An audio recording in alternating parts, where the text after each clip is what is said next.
So we're Evan and Sarah Hafferty. We kind of knew that one day we'd be involved in missions. We just didn't know what that would look like. And so Sarah had gotten an opportunity to do some video work for the seed company. And through that, somebody called me from Wycliffe a couple months later and was like, hey, we saw in your application that your husband's a welder, and we could really use a welder in Wycliffe. And so do you think that you both would be interested in coming on with Wycliffe instead of the seed company? We decided to go to Papua New Guinea. The church supported us all through that, and Ross and Lisa even came to visit us, and we were there for 3 years. 3 years, yeah. While we were in Papua New Guinea, we found out that we were pregnant. So we decided to come home a little early and have the baby because you weren't supposed to have babies there. It's a little dangerous. And so we decided to come home on our furlough and have our first child, Rowan. Rowan was a super fun, just loved life. He was a typical 2-year-old who would throw fits, but also just come snuggle with you, and he would always suck on his fingers, and he loved his blankets, loved his little friends and his grandparents. His ability to learn things was just amazing. He figured out how to take the wheels off the tricycle, like literally unscrew screws from the wheels off tricycles. He is developmentally behind in some areas, but in others, like, he is off the charts, like a genius. Yeah. Just being able to, mechanically figure things out, a lot like Evan. Dude.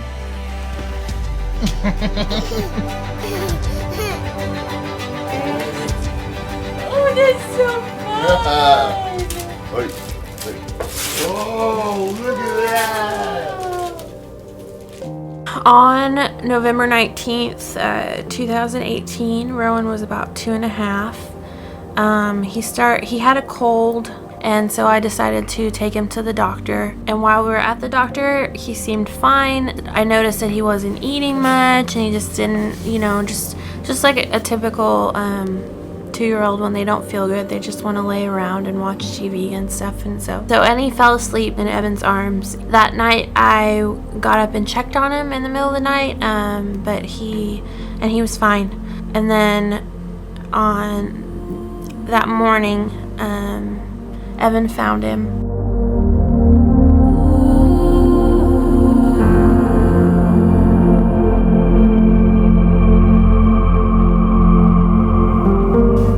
In shock. Yeah, we were in shock at that time. I mean, it feels like a minute takes hours. Yeah, I mean, it was like as soon as we got into the ER, I remember they brought us back to him, and you could tell that he was gone. And they told us there was nothing they could do. They didn't even try anything. But the cool thing was that after that, people from 121, the staff, everybody just started like pouring in that ER, and it was a small ER, and people were just like lined the halls. The way that the body surrounded us afterwards, like even bringing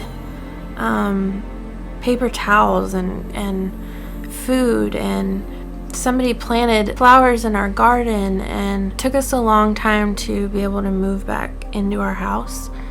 And took us about a month.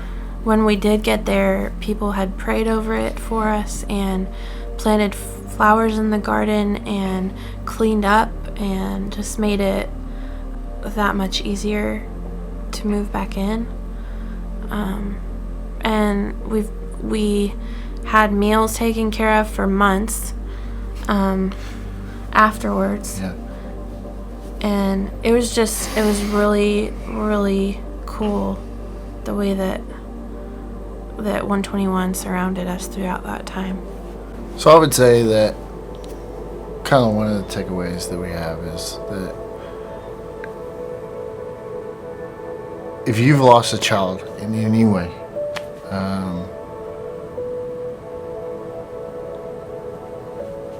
pre-birth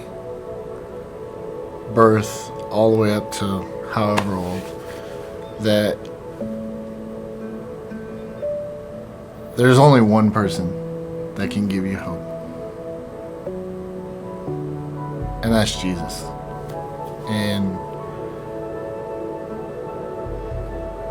And yeah, there's dark days. There's not fun days.